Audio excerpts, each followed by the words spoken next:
ಅವ್ರು ಹೇಳ್ತಾ ಇದ್ರು ಏನಂತಂದ್ರೆ ಮುಂದೆ ಯತೀಂದ್ರ ಅವರು ಕೂಡ ರಾಜಕೀಯ ಭವಿಷ್ಯ ಇದೆ, ಅದು ಯಾವ ರೀತಿ ಆಗ್ತದೆ? ಭವಿಷ್ಯದ್ದು ಯಾರಿಗೂ ಹೇಳಕ್ಕೆ ಬರೋದಿಲ್ಲ. ಖಂಡಿತ ರಾಜಕೀಯಕ್ಕೆ ಬಂದಮೇಲೆ ಸಾರ್ವಜನಿಕ ಸೇವೆ ಮಾಡುವಂಥ ಪ್ರಯತ್ನ ಮಾಡ್ತೀವಿ. ನಾವು ಮುಂದೆ ಬೆಳಿಬೇಕಾ ಬೇಡ ಅನ್ನೋದು ಜನರ ಕೈಲಿರುತ್ತೆ. ಸೊ ಜನರು ಹೇಗೆ ಡಿಸೈಡ್ ಮಾಡ್ತಾರೋ ಹಾಗಾಗಿ ಈಗ ಸದ್ಯದ ಪರಿಸ್ಥಿತಿಲಿ ಬದಲಾವಣೆ ಅಂತ ಪ್ರಶ್ನೆ ಬಂದಿಲ್ಲ. ಹೈಕಮಾಂಡ್ ಅವರು ಹೇಳಿಲ್ಲ ಅಥವಾ ನಮ್ಮ ಶಾಸಕರು ಕೇಳಿಲ್ಲ. ಸೊ ಹಾಗಾಗಿ ಸದ್ಯದ ಪರಿಸ್ಥಿತಿಯಲ್ಲಿ ಬದಲಾವಣೆ ಪ್ರಶ್ನೆ ಇಲ್ಲ.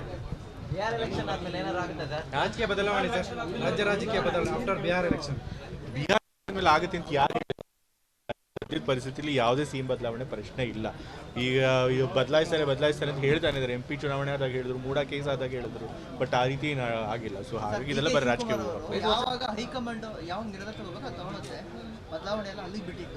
ಹೌದು, ಅವರು ಹೇಳಿದ್ದಾರೆ ಇಂಥ ದಿವಸ ಆದಮೇಲೆ ಆಗುತ್ತೆ ತೀರ್ಮಾನ ಅಂತ. ಇಲ್ಲ ತಾನೆ. ಸೊ ಹಾಗಾಗಿ ಹೈಕಮಾಂಡ್ 5 ವರ್ಷ ಆದಮೇಲೆ ತೀರ್ಮಾನ ತಗೋದು, ಯಾರಿಗೆ ಗೊತ್ತು. ಸೊ ಹಾಗೆ 5 ವರ್ಷ ಪೂರ್ಣಗೊಳಿಸ್ತಾರೆ ಅಂತ ಆ ನಂಬಿಕೆ ನನಗಿಲ್ಲ.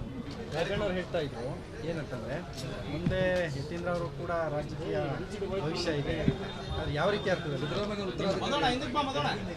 ಭವಿಷ್ಯದ್ದು ಯಾರಿಗೂ ಹೇಳಕ್ಕೆ ಬರೋದಿಲ್ಲ.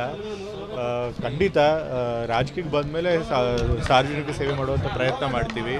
ನಾವು ಮುಂದೆ ಬೆಳಿಬೇಕಾ ಬೇಡ ಅನ್ನೋದು ಜನರ ಕೈಲಿರುತ್ತೆ. ಸೊ ಜನರು ಹೇಗೆ ಡಿಸೈಡ್ ಮಾಡ್ತಾರೋ ಹಾಗಾಗಿ ಈಗ ಸದ್ಯದ ಪರಿಸ್ಥಿತಿಲಿ ಬದಲಾವಣೆ ಅಂತ ಪ್ರಶ್ನೆ ಬಂದಿಲ್ಲ. ಹೈಕಮಾಂಡ್ ಅವರು ಹೇಳಿಲ್ಲ ಅಥವಾ ನಮ್ಮ ಶಾಸಕರು ಕೇಳಿಲ್ಲ. ಸೊ ಹಾಗಾಗಿ ಸದ್ಯದ ಪರಿಸ್ಥಿತಿಯಲ್ಲಿ ಬದಲಾವಣೆ ಪ್ರಶ್ನೆ ಇಲ್ಲ. ರಾಜಕೀಯ ಬದಲಾವಣೆ ಸರ್, ರಾಜ್ಯ ರಾಜಕೀಯ ಬದಲಾವಣೆ ಆಫ್ಟರ್ ಬಿಹಾರ್ ಎಲೆಕ್ಷನ್.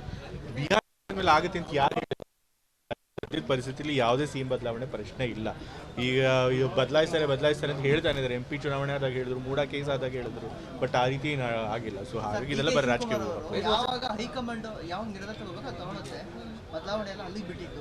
ಹೌದು, ಅವರು ಹೇಳಿದ್ದಾರೆ ಇಂಥ ದಿವಸ ಆದಮೇಲೆ ಆಗುತ್ತೆ ತೀರ್ಮಾನ ಅಂತ. ಇಲ್ಲ ತಾನೆ. ಸೊ ಹಾಗಾಗಿ ಹೈಕಮಾಂಡ್ 5 ವರ್ಷ ಆದಮೇಲೆ ತೀರ್ಮಾನ ತಗೋದು, ಯಾರಿಗೆ ಗೊತ್ತು. ಸೊ ಹಾಗೆ 5 ವರ್ಷ ಪೂರ್ಣಗೊಳಿಸ್ತಾರೆ ಅಂತ ಆ ನಂಬಿಕೆ ನನಗಿಲ್ಲ.